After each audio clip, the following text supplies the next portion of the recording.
Hi, my name is Jacob Magnol from the podcast Designing the Robot Revolution, where we unpack the tools, methods, and trends influencing the work of creating wonderful automation, good for people, business, planet. In a recent episode, me and my co-host David discussed the phenomena of autonomous ships. And this is a really interesting area, not only because it's being autonomized very quickly, but also because it illustrates the importance of choosing your system when creating and designing automation. When we try to automate any system, there are so many things that we need to take into consideration. It might be legal requirements, the needs from our prospective customers, other people in the surrounding, there could be environmental aspects. All of this can make automating a system really challenging. An example of a system that has been shown to be very complex to automate is personal mobility.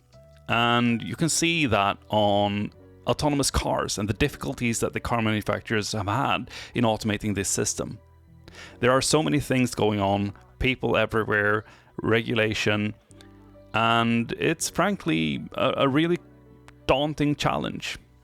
One feasible way is to have infinite resources. I'm thinking Tesla or big governments that might decide that, okay, so we're going to push for autonomous vehicles no matter what. Still, even then, it seems like snow, rain, even sunshine might be difficult to handle with the sensors that we have today. In short, automating vehicles is a risky endeavor just because of the system's complexity. If you don't have unlimited resources, we would argue that the best way is to find a system that is more manageable to automate. First of all, do we understand what's inside of the system? Secondly, do we have a clear understanding of the relationship between the different pieces of that system? And thirdly, can we create a feasible goal for the system that will output the thing that we're looking for when we automate? In reality, of course, things are never this simple. There are always things that are less precise and less coherent in real life, but it gives us a set of questions that we can ask when looking at the feasibility for automating a system. Getting back to the shipping aspect, we believe that shipping is a really good candidate, not only because it's being automated rapidly, but because all things being relative, it seems to be ticking all of the manageable system criteria. First of all, we know what's inside of the system. Most commercial ships already need to transmit their location, making it relatively easy to understand what's happening. When it comes to the relationship between the things in the system, speeds are fairly low compared to an autonomous vehicle in a city.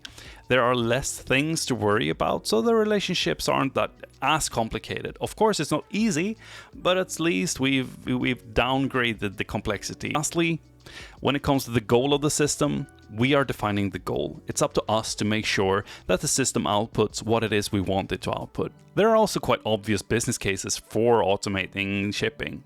I mean, if you remove all the people from a ship, you don't have to have the infrastructure to facilitate these people. You don't have to have kitchens, plumbing, toilets, bunks, all of those stuff. You can just not have it, which will reduce the weight of the ship and the space required. If you don't have people on board, that also opens up for whole new possibilities because you can run your ships much slower. And if you can run slower, maybe you can use wind or solar to power your ship.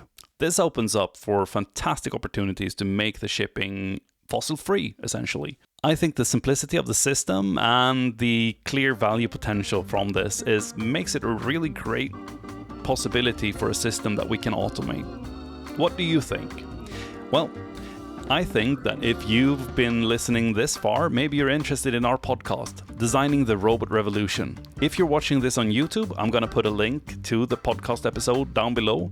If you're watching this somewhere else, well, you can just search on your preferred podcasting platform. Thank you. This is Jacob. Have a great day.